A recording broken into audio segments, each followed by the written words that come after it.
कैकेयी ने राम जी को वनवास मांगा। अब लक्ष्मण जी ने कहा मैं भी जाऊंगा साथ में। सीता माता बोली मैं भी जाऊंगी साथ में। सीता माता ने अपनी सास से कहा मैं अपने पति के साथ जाऊंगी। क्यों? क्योंकि औरत कितनी भी सुंदर हो, सुंदर साड़ी पहना दो, सुंदर गहना पहना दो, लेकिन अगर स्त्री के मांग का सिंदूर सोना है, उसका पति उसके साथ नहीं तो उसकी शोभा नहीं। कहते हैं औरत के दो सुख होते हैं, बोले पति बिन सोनी मांग और पुत्र बिन घर सोना, वो दोनों ही सुख के साधन, दोनों बिन दुख है दूना। सीता जी भी नहीं मानी, बोली मैं अपने पति के साथ जाऊंगी। क्यों? क्योंकि बगैर पति के पत्नी का जीवन कैसे होता है? बोले सीता जी ने कहा जिये बिनो देह। हे माँ, हे कौशल्या मैया सुनो, जिये बिन देह नदी बिन वारी, तैसे नाथ पुरुष बिन नारी। नदी कितनी सुंदर हो, अगर उसमें जल ना हो तो नदी शोभा देती। वृक्ष कितना अच्छा हो, अगर फल ना देता हो तो शोभा। इस शरीर कितना सुंदर हो, लेकिन इसमें आत्मा रूपी भगवान ना हो तो शरीर भी शोभा गंध मारने लगेगा ये सुंदर शरीर। अच्छा सीता जी ने कहा ठीक है प्रभु, मैं तो आपके साथ जाऊंगी। अब राम लक्ष्मण जानकी वनवास जाने लगे। बोलो वनवासी राजा रामचंद्र की। भगवान श्री राम वनवास जाने लगे। सारे अयोध्या के लोग रोते विलाप करते हैं, लेकिन भगवान गंगा के घाट पर पहुंचे। और जब राम जी गंगा के घाट पर पहुंचे तो राम जी ने मांगा। अच्छा क्या मांगा राम जी ने? पता किसी को? बोले कहते हैं कभी कभी भगवान को भी और हम भक्तों से काम पड़े। वो जाना था गंगा पार, प्रभु के वट की नाव चढ़े। तो क्या मांगा भगवान ने? भगवान आज केवट से मांगते हैं कि मांगी नाव ना केवट आना, मांगी नाव ना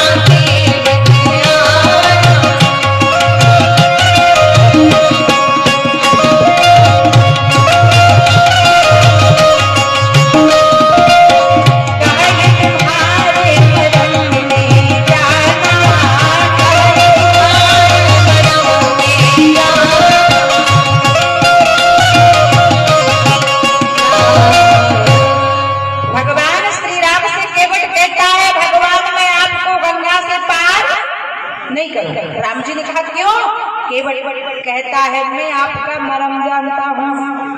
भगवान राम बोले अच्छा मरम की बात अगर की जाए ना तो ये माताएं बहनें अपने पति का मरम सबसे पहले जाते हैं।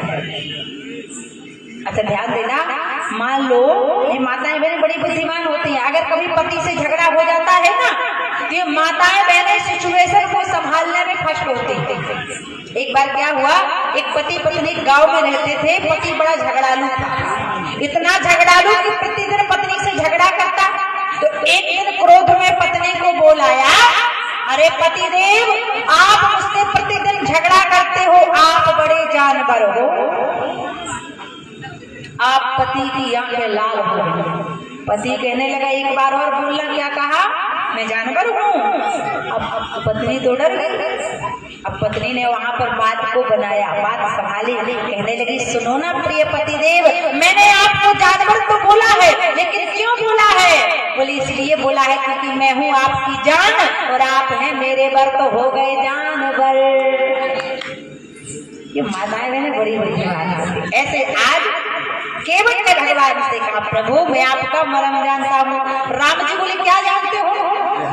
केवट कहने लगा प्रभु मैं जानता हूँ छुअत सिला भई ओ नारी सुहाई, पाहुन तीन काठ मैंने सुना है कि आपने पत्थर को छुआ तो पत्थर क्या बन गया? बोलो जरा। नारी। केवट ने कहा प्रभु अरे जब पत्थर को नारी बनने में 1 मिनट नहीं लगा तो मेरी लकड़ी की नाव को नारी बनने में 1 सेकंड भी लगने वाला।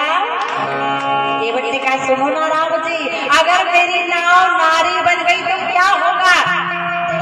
केवट कहता है कि जो नैया नारी बन जाए, घर में झगड़ा और बढ़ जाए। जो नैया नारी बन गए, घर में झगड़ा और बढ़ जाए। जो नैया नारी बन गए, घर में झगड़ा प्रभु बढ़ जाए। जो नैया नारी बन गए, केवट ने कहा प्रभु अगर मेरी नाव नारी बन गई तो मैं तो जीते जी मर जाऊंगा, न दिन में चैन न रात में नींद।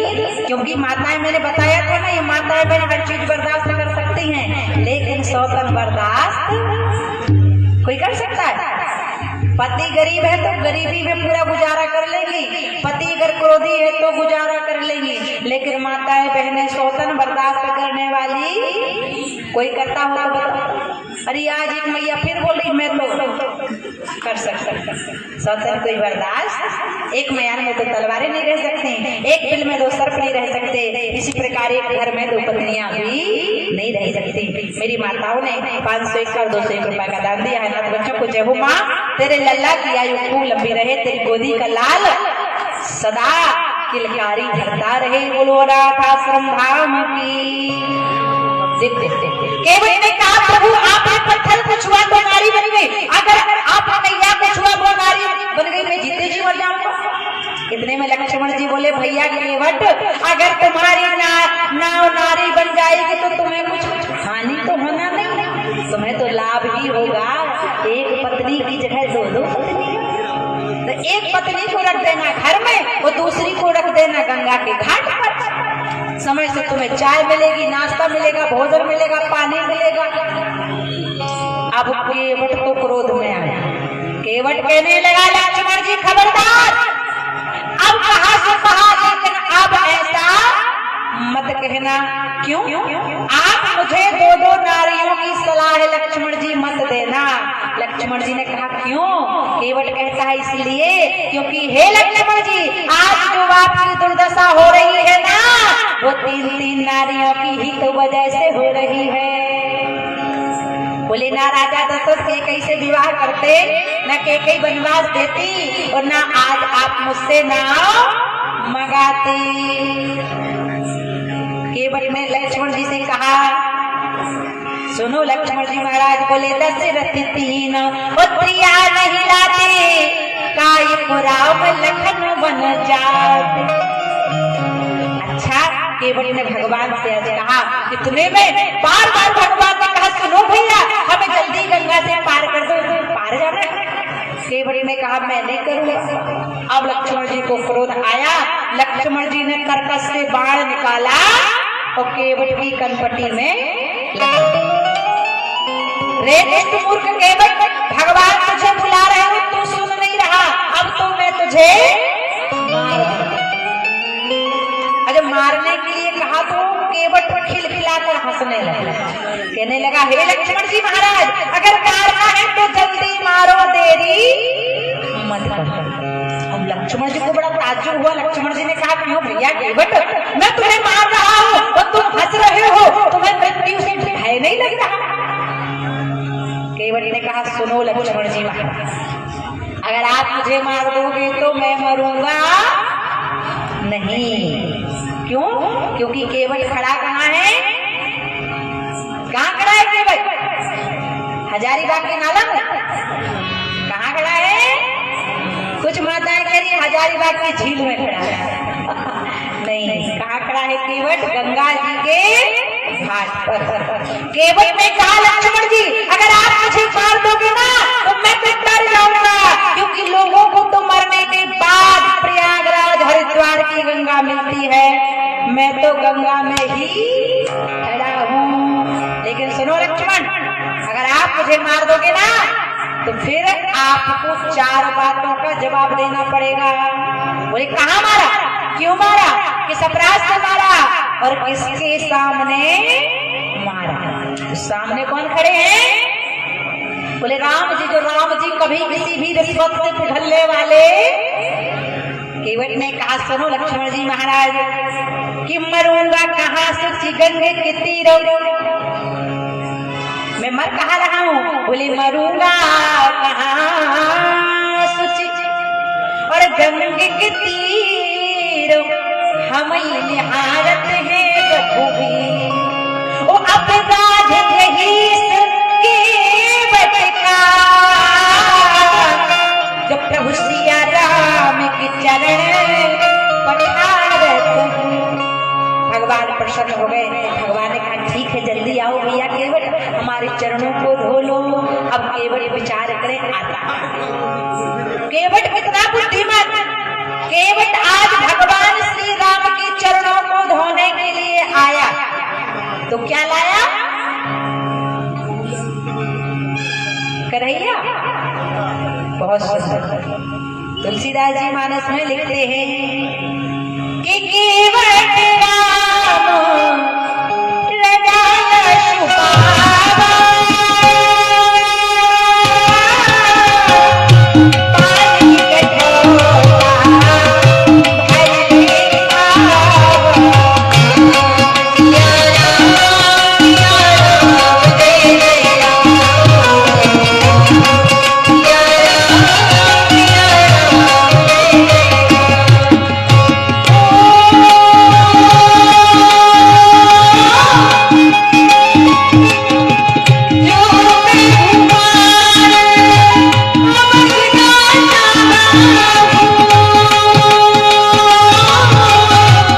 भले आवा।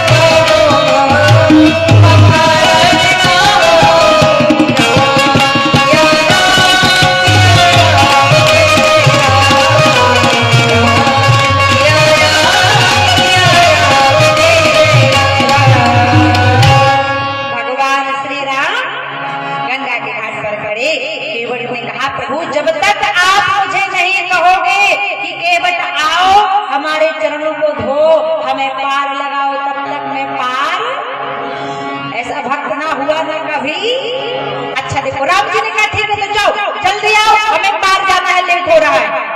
विचार करो केवट कितना बुद्धिमान। अब केवट भगवान श्री राम के चरणों को धोने के लिए क्या लाया?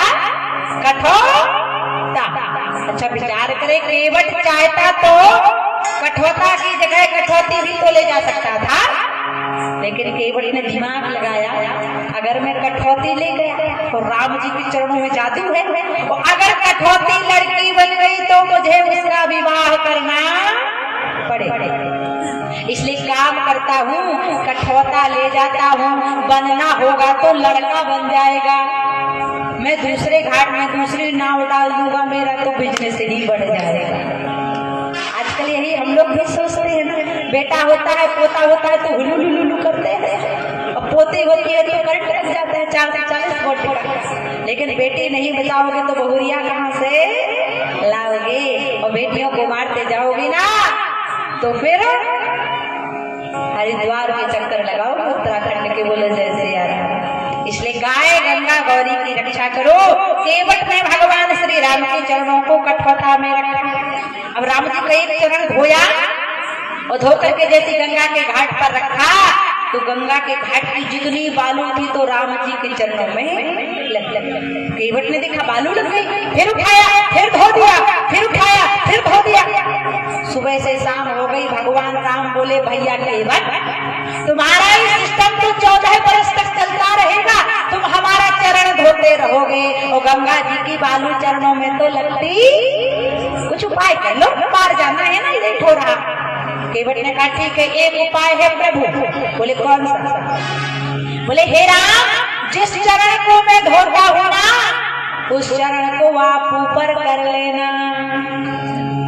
राम जी कहने लगे एक पांव से हम गिर नहीं पड़ेंगे, हनुमान जी थोड़ी ही खड़े रह जाएंगे। अच्छा केवट ने कहा सुनो ना प्रभु। अरे सुनो प्रभु मैं उपाय बता रहा हूँ, जिस चरण को मैं धोता हूँ उसको आप ऊपर कर लेना, और जब आपको लगे कि मैं गिरने वाला हूँ तो हे राम आप अपने दोनों हाथ मेरे सर पर रख लेना। मानो जबरदस्ती भगवान श्री राम से केवट आशीर्वाद भी ले रहा है। अब सुबह से शाम बीत गई, भगवान ने कहा पार कर दो। केवट कहने लगा प्रभु अभी खड़े रहो, क्यों? केवट कहता है